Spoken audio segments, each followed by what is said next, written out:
네, 반갑습니다. 김민혁입니다.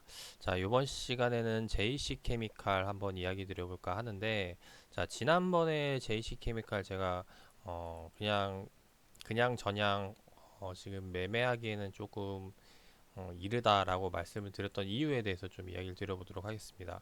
자, 일단 JC 케미칼이 최근에 좀, 급등이 나왔던 이유에 대해서 좀 먼저 살펴보고 넘어간다면은, 인도네시아에서 수도 이전 관련 소식이 터졌죠. 근데 수도 이전하는데 JC 케미칼이 가지고 있는 공장 바로 옆에 수도 이전을 하게 돼서 그 이슈가 부각이 돼서 올랐는데, 자, 일단 여기에 대해서 제가 왜 그렇게 그냥 뜨뜻미지근한지에 대한 부분, 그리고 향후 투자 전략에 대해서 좀 말씀을 드려보면은, 자, 일단 수도 이전해서 실제로 수혜를 보려면 이제 어떤 방식으로 수혜를 보는지를 좀 알아봐야 돼요.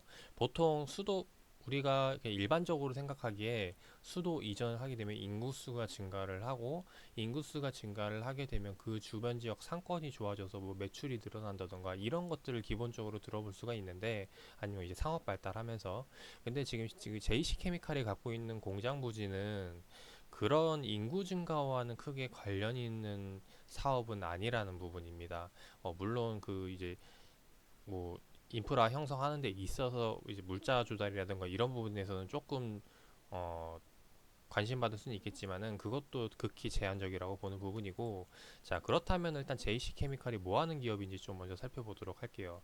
자, JC 케미칼 일단 사업 내용을 좀 살펴보면은 2006년도에 설립이 되어가지고 뭐 신재생 에너지인 바이오 디젤 뭐 이런 것들을 공급하고 있다라고 나와 있죠. 그래서 뭐 신재생 에너지 관련 주라고 보시면 되는데, 제가 사실 이 종목에 대해서 분석을 했을 때가 2016년도 요때였어요. 2016년도 초에 이제 분석을 하기 시작을 했는데, 그때 당시에 분석을 했던 이유는 종목 이제 문의가 와가지고 이 종목 좀 알아봐 달라, 살펴봐 달라라고 해서 이제 그 당시에 종목을 분석을 했었었는데, 그 당시 내용을 좀 살펴보면 어떤 이슈가 있었냐면은, 이때 당시에 2016년도 초에 홈페이지를 들어가면은 JC 케미칼 홈페이지를 들어가면은, 자, 어떤 내용이 있었냐면은, 자, 들어가 보도록 할게요. 자, 그 당시에 요렇게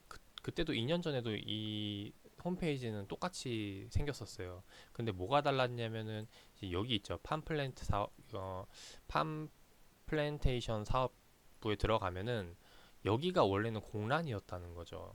지금은 이제 뭐 농장 현황이라던가 이런 것들 이제 이미지로 해서 쭉 나와 있는데, 그 2년 전만 하더라도 여기에 대해서는 그냥 공란이었고, 어떤 내용이 있었냐면은 2016년도 말에, 네, 인도네시아에 이런 이제 공장이 완공이 된다. 그래서 뭐 거기에 대한 이제 계획들이 나와 있었어요. 땅을 부지를 사고 옆에 이제 공장을 짓고 여기에는 이제 작물을 키워서 실제로 자급자족 그 팜, 팜이라는 열매에서 나오는 이제 그 기름을 가지고 조달을 받아가지고 이제 매출을 내겠다. 이제 요런 그 사업 내용이 나와 있었어요. 그때가 언제냐? 이제 보시면은 제가 표시해놨던 이제 이 구간에서 이제 그래서 이제 사업을 진행을 하게 됐고, 그 완공 시기가 언제였냐면은 이제 주가 흐름과도 참 이제 비슷한 게 이제 2016년도 말에 그 공장이 완공이 됩니다. 이제 그런 이슈가 있었던 게 이제 이때였는데, 그 당시 제가 투자 전략을 말씀을 드렸던 게 뭐였냐면은 얘네가 지금 실제로 지금 매출을 내고 있는 거를 살펴보면은 2015년도 16년도 당시에 한 1000억 원 정도 내고 있었어요. 근데 공장을 짓겠다는 건 뭐냐? 이제 추가적으로 이제 매출을 늘리겠다라는 거죠. 이제 캐파를 늘리겠다라는 거니까, 이제 매출 같은 경우는 이제 공장이 완공되고 나면은, 그 공장이 가동되면은 점진적으로 이제 매출은 증가할 것이다라고 이제 이야기했던 게 이제 2015년도, 2016년도 당시에 이야기를 했었던 내용인데, 실질적으로 지금 공사가 완료되고 이제 매출이 나오고 있다 보니까 조금씩 매출액에 대해서는 이제 증가를 하고 있는 부분입니다. 자, 근데 여기서 보면은 그렇게 많은 부분이 갑자기 늘어나진 않아요. 이제 꾸준히 늘어나고 있는데 이제 많은 부분이 늘어나지 않고 그냥 꾸준히 늘어나는 이유에 대해서 알아봐야 이제 앞으로 투자 포인트를 잡아볼 수 있을 거라고 생각이 됩니다. 지금 보면은 원래는 이때 공장 가동 계획에 들어가서 여기서 이제 공장이 완성이 되죠. 즉 사실적으로 매출에 대한 기대감 때문에 올라간 게 아니라 그냥 단순히 공장에 대한 이제 그 완공 소식 그리고 캐파 증설에 대한 부분 때문에 늘어났다는 거죠. 실질적으로 매출이 늘어나서가 아니라 그냥 기대감에 늘어났다는 부분이고 그 말은 즉 기대감에 올라갔는데 매출은 그대로다. 다시 한 번 더 주가는 제자리를 찾아오기 마련이라는 거죠. 근데 원래 일반적으로 이슈가 있으면은 주가는 다시 이전 주가까지 회복을 해야 되는데 내려와야 되는데 JC케미칼 같은 경우는 아까도 말했지만 이제 공장 완공이 되고 나면은 그 공장에서 나오는 매출이 또 추가적으로 생기겠죠. 그러니까 이전 주가까지는 떨어지지 않고 그 위에서 주가가 놀 가능성이 상당히 높다라는 거죠. 그래서 이런 부분으로 가지고 이제 좀 매매 공략을 해 나가야 되는데 최근에 보면은 거의 이전 주가까지 떨어진 시점이 나와요. 이제 3,000원 아래까지 내려왔는데 근데 이전 주가인 여기까지는 내려오지 않고 그 위에서 놀고 있는 모습이다. 그 말은 즉 지금 JC케미칼이 이 정도가 적정 주가를 형성을 하고 있다라고 볼 수가 있겠죠. 실적 대비 기대감에 대한 부분. 자, 이런 부분이고 근데 지금 그 말은 뭐냐면 여기서 급등이 나왔는데 수도 이전 때문에 급등이 나왔는데 여기에 대해서 매출에 대해서 뭐 갑자기 늘어나는 부분을 기대할 수 없다면은 이건 이전 역시 이 과거에 올랐던 것처럼 요거는 그냥 단발적인 상승 이후에 다시 한번 더 주가는 원래 주가로 회복을 할 가능성이 상당히 높다라는 겁니다. 그래서 그런 관점으로 보고 있는 거고, 근데 이 JC케미칼이 왜 이 매출과 관련이 없냐면은 얘네가 이제 신재생 에너지 사업을 하고 있어요. 근데 신재생 에너지 사업을 하는데 왜 주가가 크게 올라갈 수 없냐? 공장을 지어도 크게 올라갈 수 없는 이유는 뭐냐면은 우리가 이제 친환경 에너지 정책을 펼치기 위해서 이제 뭐 전기차라던가 태양열이라던가 이런 자연 친화적인 에너지를 계속해서 쓰고 있는데 그래도 이거는 아주 현재의 기술력으로 상당히 미미한 부분이에요. 아직까지는 석유를 계속해서 의존해야 되고 원자력을 계속해서 이용해야 되는 그 형편에 있기 때문에 그래서 이거를 갑자기 친환경 에너지로 싹 바꿔버릴 수는 없다라는 거죠. 왜냐하면 이제 공급량이 딸리기 때문에. 근데 이거를 그렇다고 해서 계속 자연을 파괴하는 석유라던가 이런 것들을 쓰느냐? 그럴 수 없기 때문에 우리나라에서 이제 그 정책으로 하는 것 중에 하나가 이제 신재생 에너지 정책인데 신재생 에너지 뭐였더라? 예. 의무할당제 맞아요. 의무할당제라고 신재생 에너지를 꼭 쓰게 만드는 거예요. 어느 기업들은 이제 좀 규모가 있는 기업들은 신재생 에너지를 내가 공장 가동하는데 몇 퍼센트는 의무적으로 쓰게끔 만든 게 이제 신재생 에너지 의무할당제라고 보시면 됩니다. 그래서 2012년도부터 이게 의무할당제가 도입이 돼서 이제 그 화학 에너지에 대해서 비중을 조금씩 줄여 나가는 거죠. 그래서 신재생 에너지, 뭐 열 에너지라든가 태양 에너지, 전기 에너지, 그러니까 이런 친환경적 에너지를 조금씩 늘려 나가자. 근데 그 중에 하나가 이제 JC 케미칼이 친환경 에너지, 식물 에너지를 가지고 이제 식물에서 기름을 추출해 가지고 쓰는 방식을 사용하고 있죠. 그래서 이거를 어떻게 해서 매출이 늘어나는지를 기대를 할 수 있냐면은 2012년도부터 우리가 이제 의무할당제를 시작했는데 이때는 일단 신재생 에너지 비중을 그러니까 석유가 100이라는 가정하에 석유를 90을 쓰고 있으면은 신재생 에너지는 10을 쓴다는 거죠. 2012년도는. 자, 그렇다면 2013년도는 뭐예요?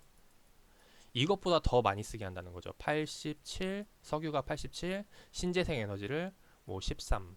그리고 2014년도에는 뭐 85, 신재생 에너지는 뭐 15 이런 식으로 계속해서 늘려나간다라는 게 이제 신재생 에너지 의무할당제 정책인데 그래서 요게 안 지키면은 우량 기업들 같은 경우는 규모가 큰 기업들은 이제 벌금을 내게 돼 있어요. 그래서 이제 이런 부분들을 지키기 위해서 계속해서 노력해 나가고 있고 이제 그러다 보니까 이거는 이제 정책적으로 수혜를 보는 거기 때문에 기업에 대해서 계속해서 만약에 공급이 정해져 있다.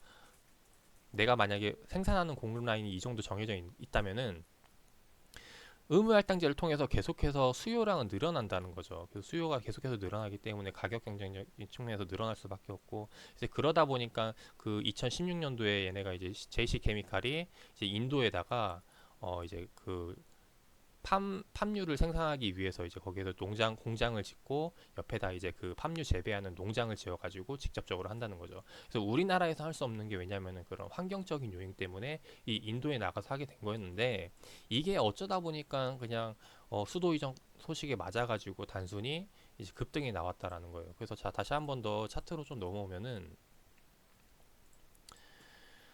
지금 이런 상황에서 매출도 아까 다시 한번 보도록 할게요. 매출도 좀 열어보고, 자, 매출도 이렇게 연간 매출 쫙 뽑아놓고, 어떻게 봐야 편하게 볼까요? 어떻게 봐도 잘 안 보일 것 같은데, 자, 이렇게 위에다 놓고 볼게요. 자, 보면은 이미 2014년도 이제 짓기 이전에 매출은 요 정도였다. 근데 요 정도에서 움직이다가 그 인도네시아의 팜 공장을 생산을 하고 이미 주가 수준은 올라왔다라는 거죠. 그리고 실적 역시도 이렇게 반영이 됐고, 근데 여기서 추가적으로 더 실적이 늘어나기는, 인도네시아의 그 수도를 이전한다고 해도 이제 거기에 대해서는 제한적일 수밖에 없는 거고, 그래서 뭐 이런 부분들로 어차피, 왜냐하면 거기서 생산 그 게 한정적이니까요. 이제 그러다 보니까 여기서 어쩔 수 없는 부분이고, 그래서 이게 점진적으로 늘어나면 늘어났지, 이게 갑자기 주가가 급등할 만큼의 그런 모멘텀은 되기 어렵다라는 겁니다. 근데 만약에 그 늘어날 수 있는 방법이 하나가 있는데, 그게 뭐냐면은, 얘네가 이제 자산 가치 재평가라 그래서 실제로 그 부지가 있잖아요. 인도네시아 옆에 그 팜 공장이 있고, 얘네가 이제 수도가 여기 있는데, 여기 이제 그 JC 케미칼 공장이 여기 있잖아요. 근데 원래 수도가 없다가 이제 오게 되니까 여기 땅값이 올라간다는 거죠. 땅값이 올라가가지고 얘네가 만약에 공장 그 부지를 싹 다 정리해 버리면은 그만큼 어 금전적인 부분으로 이득을 볼 수 있겠죠. 다만 이 공장을 없애고 이전을 해야 그만큼의 차익을 버는 건데, 그 공장을 이전하고 갈 만큼의 메리트는 딱히 없다라는 거. 왜냐면은 이미 공장을 완성하기까지 이제 우리가 이전에서도 봤겠지만은 1년이란 시간이 걸렸다라는 거죠. 그래서 이 차익을 받기 위해서 뭐 공장을 팔아갖고 딴 데 옮겨서 또 팜유 심고 하기까지 그거를 수고를 할 만큼의 명분은 없다라는 거. 이제 그렇게 따지고 본다면은 결국에는 이 공장은 그냥 계속해서 유지가 될 거라고 생각이 되고, 뭐 거기서 요번에 수도 개발하면서 들어가는 기름에 대해서 팜유를 쓴다 뭐 이러면 조금 늘어날 수 있겠지만은, 그 늘어나 봤자 거기서 거기라는 거예요. 여기서 매출이 늘어나 봤자 거기서 거기이기 때문에 크게 기대를 하지 않는 게 좋다라고 보여지고, 이 JC케미칼 같은 경우는 어찌됐건 간에 정부 수혜를 받고 계속해서 수요량이, 그러니까 늘어나는 것이다 보니까, 그런 관점에서 봤을 때는 JC케미칼이 점진적으로 주가를 올릴 수 있는 계기는 될 것이다. 2015년도였대, 16년도, 18년도, 19년도였대, 그리고 21년도 계속해서 늘어나면은 뭐 이렇게 좀 계단식의 상승을 보여줄 수 있을 거라고 생각이 돼요. 그래서 지금 뭐 제가 뭐 매출액 대비 뭐 이렇게 따져보고 계산은 하지 않았지만은, 그 주가 흐름으로 봤을 때 적정 주가는 3,000원대에서 4,000원, 5,000원 여기 사이에서 움직이는 거고, 그 시간이 갈수록 이제 수요량이 증가함에 따라, 네, 우리나라에서 신재생 에너지를 많이 사용함에 따라, 기술력이 늘어남에 따라 그렇게 되면은 5,000원 이상 올라갈 수 있겠죠. 근데 아마 이 5,000원 위로 올라가는 거는 좀 지금 현재 시점이라고 보진 않고, 뭐 못해도 뭐 4년 내지 5년 그 이상까지 바라봐야 되는 그런 기업이 되지 않을까 싶습니다. 그래서 그런 관점으로 JC케미칼 봐주시면 좋겠고, 뭐 단순히 수도 이전 때문에 뭐 좋은 거냐 많은 거냐 이런 관점에서는 조금 아니라고 생각이 되네요. 네, 투자에 참고하셔가지고 좋은 결과 있으시길 바라겠고, 근데 지금 기술적으로 본다면은 또 그렇게 생각을 할 수가 있어요. 요번에 보통 이렇게 테마 타는 경우는 많이 없는데, 지금 뭐 수도 이전이라고 해서 뭐 요번에 상한가하고 급등이 나와가지고 좀 약간 이평선에 대해서 괴리율이 상당히 커졌거든요. 그래서 이런 부분에 있어서 기술적으로 들어가는 물량들이 있기 마련이다라는 거고, 오늘 같은 경우도 윗꼬리가 달렸는데 아마 지금 이게 5일선 이평선에 걸려가지고 지지를 받는 구간이 되지 않을까 싶습니다. 왜냐면은 기술적 분석에서 가장 기본적인 거는 급등 이후에 이평선 지지인데, 그 급등이 강하면 강할수록 3일 이평선, 5일 이평선 이제 그런 단기 이평선에 걸릴 구간이 가장 높다라는 거죠. 가능성이. 실질적으로 5일 이평선을 켜보면은 보기 쉽게 좀 두께를 3포인트를 해볼게요. 그래서 5일 이평선을 키게 되면은 실질적으로 얘네가 지지를 받는 구간이 이 구간이 보여진다라는 거죠. 그래서 여기서 지금 살짝 기술적으로 이제 매수 수급이 기술적으로 매수세가 들어오는 거지 얘네가 뭐 수도 이전에 대해서 수급이 붙는다고 생각은 하지 않으셨으면 좋겠다라고 말씀을 드리고 오늘 영상은 여기서 마무리하도록 하겠습니다.